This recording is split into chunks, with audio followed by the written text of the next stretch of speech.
at a Ginebra player. I guess he's the only true 7-footer of the PBA. And let's watch this profile.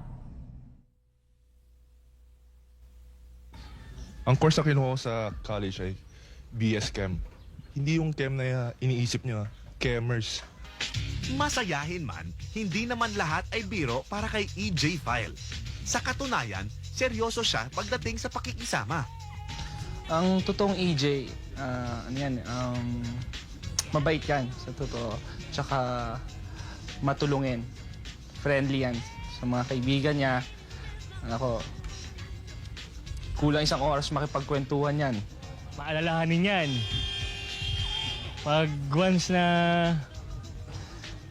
may problema, lalapit sa'yo kagad yan. Pag nakatayo malungkot, pakatawanin ka kagad yan, kikilitiin ka. Ang isa pa maganda sa kanya,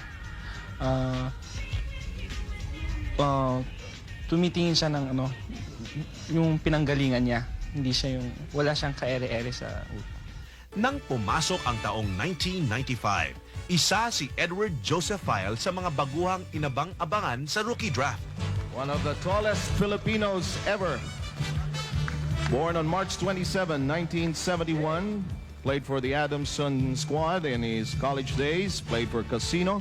Has also been a member of a number of Philippine teams, specifically the 1993 Jakarta ABC and the 93 Angsapura Cup.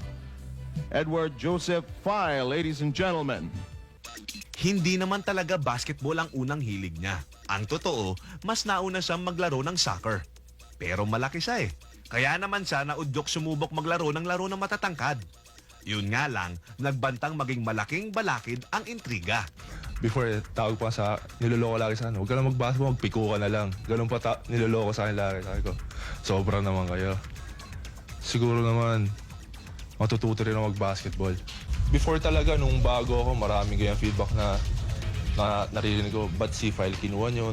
Marami namang iba dyan. So, sama ng loob ko noon.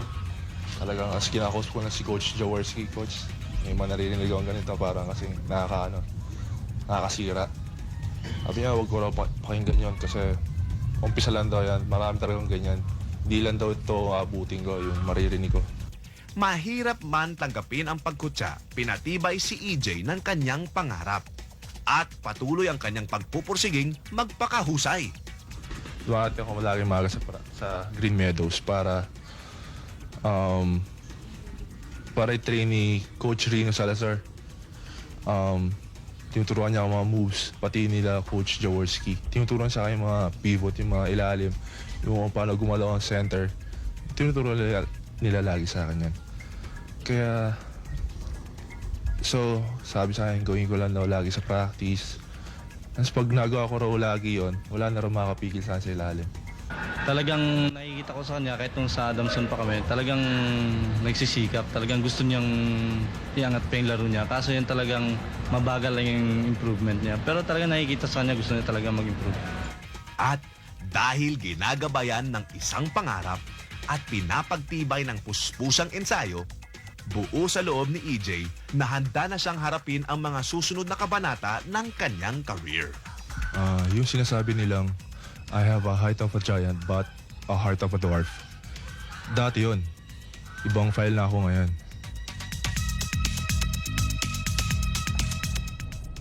I guess, James, dyan ako believe kay EJ. Talagang perseverance and dedication, he's gone a long way talaga. Oo, malayo-layo na mararating at sayang lang, no? Makakapagbakasyon siya ng maaga.